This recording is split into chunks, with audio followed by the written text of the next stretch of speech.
চক্রান্ত তো করছে, কিন্তু চক্রান্ত করে কোনো কিছু হবে না। আমরা জানি আমাদের দিদি জিতবে, আর দিদি আছে আর থাকবে।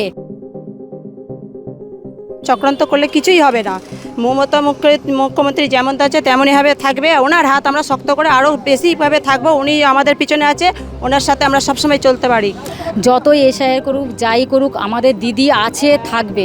এসআইআর করুক, যতই কেন্দ্রীয় বাহিনী দিক না কেন, আমরা দিদির ওপরে, আমাদের মমতা ব্যানার্জির ওপরে আমাদের পুরো ভরসা আছে। আমরা জানি দিদি চতুর্থবারের জন্য মুখ্যমন্ত্রী হবে। যতই করো এসআইআর, যতই যাই করো না কেন, আমাদের চতুর্থবারের মতো মুখ্যমন্ত্রী অবশ্যই জিতবে। অবশ্যই উনি যে আমাদের মায়ের মতো শক্ত হাত ধরেছিল, সেইভাবে উনি পাশে সবসময় থাকবে, আজীবন থাকবে। মোদী সরকার কোনোদিনই এখানে নিতে পারবে না, আর আসতেও পারবে না। উনি ওই দিল্লিতেই থাকবে, দিদিই থাকবে আমাদের, আর কেউ এখানে আসতে পারবে না। এবারে ভাই ভোটের লড়াই এই এখানেই দেখবো।